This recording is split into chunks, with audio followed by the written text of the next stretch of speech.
Welcome to టీ10 నేను రేవతి.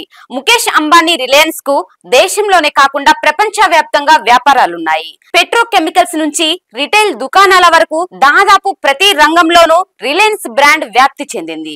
ధీరుభారు అంబానీ స్థాపించిన Reliance సామ్రాజ్యాన్ని ఆయన పెద్ద కుమారుడైన ముఖేష్ మరింతగా విస్తరించాడు. ప్రపంచ వ్యాపార రంగంలో ఒక కీలక వ్యక్తిగా ముఖేష్ తయారయ్యాడు. భారత్, ఆసియాలోనే కాకుండా ప్రపంచంలోని అత్యంత సంపన్నుల జాబితాలో నిలిచాడు. గత 10 ఏళ్లలో ముఖేష్ అంబానీ రిలయన్స్ ప్రదర్శన ఈ కింది విధంగా ఉన్నది. 2014 లోక్సభ ఎన్నికల్లో కేంద్రంలో తొలిసారి విస్తృత మెజారిటీని సాధించి బీజేపీ నేతృత్వంలోని ఎన్డీఏ 1 ప్రభుత్వం అధికారంలోకి వచ్చింది. భారీ విజయంతో మోడీ ప్రధాని అయ్యారు. అప్పటికే ప్రపంచ సంపన్నుల జాబితాలో పేరు దక్కించుకోవడానికి ముఖేష్ ముందుకు సాగుతున్నారు. 2015లో ఆయన నికర విలువ $21 బిలియన్ ఉన్నది. ప్రస్తుత భారత కరెన్సీలో చూస్తే దాని విలువ 1.75 లక్షల కోట్లతో సమానం. 2016లో ముఖేష్ సంపద పడిపోయింది. 19.3 బిలియన్ అంటే 161 లక్షల కోట్లకు పడిపోయింది. ఆ ఏడాదిలోనే ఆయన జియో నెట్వర్క్ ను భారత్ లో ప్రారంభించి సంచలనం సృష్టించిన విషయం విదితమే. ఆ తర్వాత ఏడాది 2017లో ఆయన సంపద పెరుగుదలను చూసింది.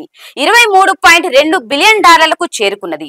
2018లో ఆయన సంపద భారీగా ఎగబాకింది. $40.1 బిలియన్ చేరుకొని ఆయన ఆదాయం దాదాపు రెట్టింపయింది. అయితే 2020లో కోవిడ్-19 మహమ్మారి ప్రభావం కారణంగా ముఖేష్ నికర విలువ భారీగా పడిపోయింది. $50 బిలియన్ నుంచి $36.8 బిలియన్ పతనమైంది.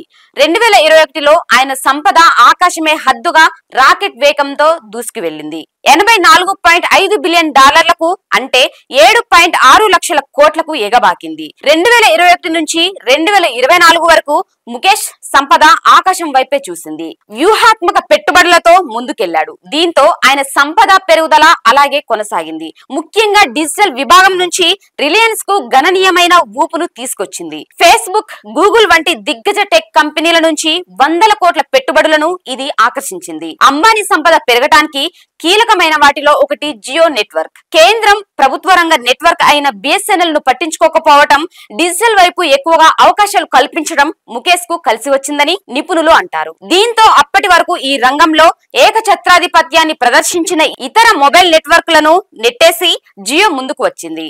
ఇందుకు మోడీ నేతృత్వంలోని కేంద్ర సర్కారు చేయూత చాలానే ఉన్నదని కొందరి మార్కెట్ నిపుణుల వాదన. ప్రస్తుతం ముఖేష్ అంబానీ నికర విలువ $116.7 బిలియన్ ఉన్నది.